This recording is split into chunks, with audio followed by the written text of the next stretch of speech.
दोस्तों आज के इस वीडियो में समझेंगे what is DYN11 in transformer.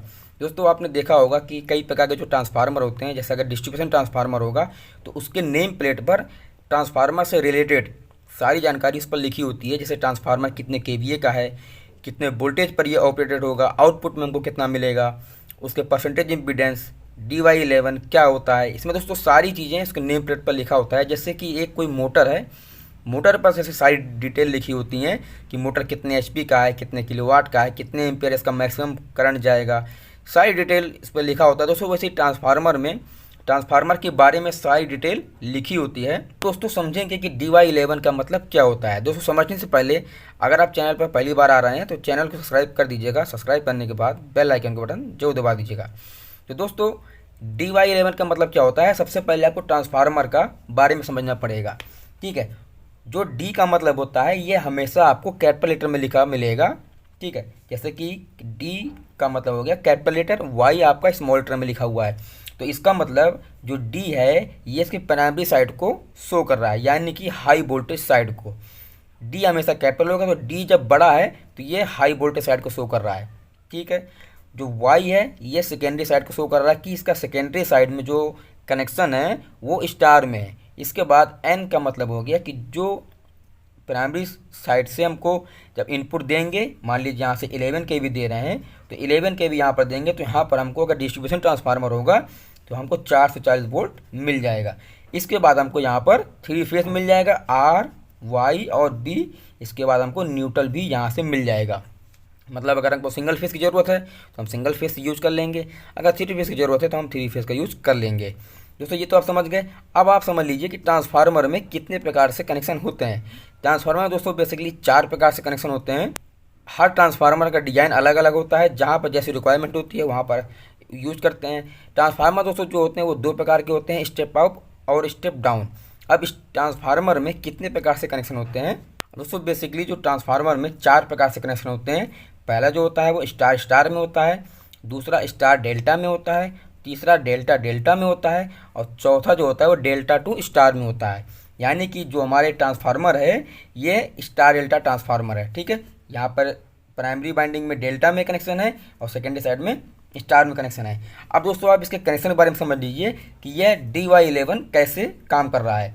अब दोस्तों देखिए, अगर ट्रांसफार्मर जो ये डेल्टा में कनेक्शन है तो डेल्टा में कनेक्शन ऐसे होता है, ये हमने R, Y और B हमने दे दिया। अब सपोज मान लीजिए कोई आपके पास मोटर है 3 फेस की, अगर वो स्टार डेल्टा में कनेक्शन है तो किसी भी मोटर को डेल्टा में चलने के लिए 440 वोल्ट की ज़रूरत पड़ती है और स्टार में जो रिक्वायरमेंट होती है वो 220 वोल्ट की होती है।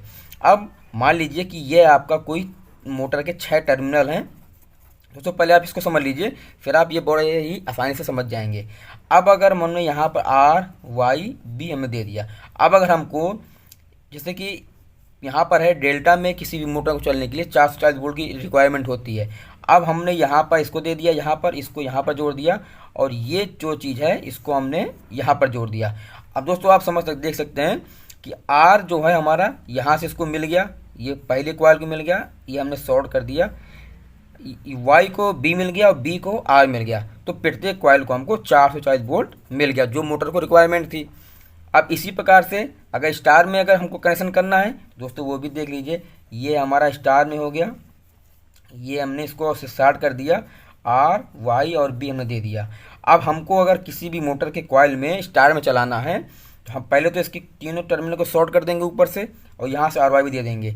तो यहाँ पर दोस्तों एक कॉइल को 220 वोल्ट मिल रहा है। जैसे कि R में 220 होता है, Y में 220 होता है और B में 220 होता है। तो यहाँ पर प्रत्येक कॉइल को 220 वोल्ट मिल गया, यहाँ पर प्रत्येक कॉइल को 440 वोल्ट मिल गया। अब इसी प्रकार से दोस्तों यहाँ पर भी होता है, ट्रांसफार्मर के जो प्राइमरी साइड होती है वहाँ पर प्रत्येक कॉइल को 440 वोल्ट चाहिए। तो यहाँ से इसको B से यहाँ को R में मिल गया और Y से इसको B में मिल गया, तो ये इसका कनेक्शन हो गया।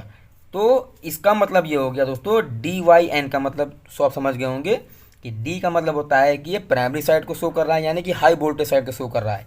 Y का मतलब हो गया कि ये सेकेंडरी साइड को शो कर रहा है और N का मतलब हो रहा है कि यहाँ से हमको न्यूट्रल मिल जाएगा।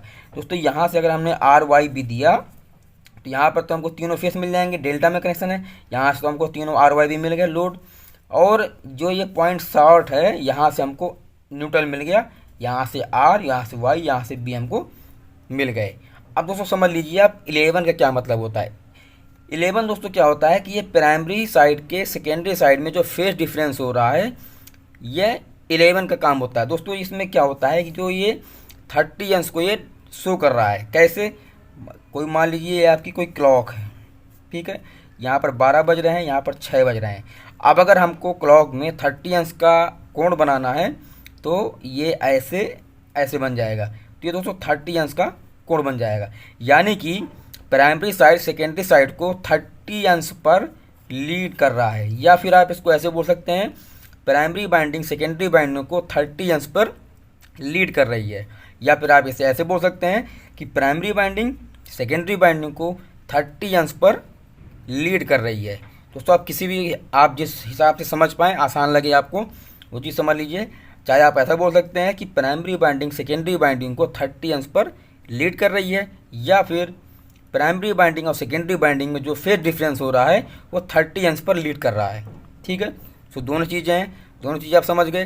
तो दोस्तों आप DYN का मतलब समझ गए होंगे। डी का मतलब होता है कि हाई वोल्टेज साइड को शो कर रहा है किसी भी ट्रांसफार्मर का, वाई का मतलब होता है किसी ट्रांसफार्मर की सेकेंडरी बाइंडिंग को शो कर रहा है, और एन का मतलब होता है कि यह एन से हमको न्यूट्रल मिल रहा है, यानी कि डिस्ट्रीब्यूशन ट्रांसफार्मर है, स्टेप अप ट्रांसफार्मर नहीं है। डिस्ट्रीब्यूशन ट्रांसफार्मर आपका स्टेप डाउन ट्रांसफार्मर होता है, और आपका जो स्टेप अप ट्रांसफार्मर होता है वो पावर को ज़्यादा से दोस्तों कम से ज़्यादा करता है, और जो डिस्ट्रीब्यूशन ट्रांसफार्मर होता है वो ज़्यादा से कम करता है।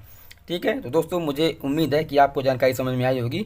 अगर समझ में आई हो तो चैनल को सब्सक्राइब करिए, सब्सक्राइब करने के बाद बेल आइकन का बटन जरूर दबा दीजिएगा। नमस्कार दोस्तों।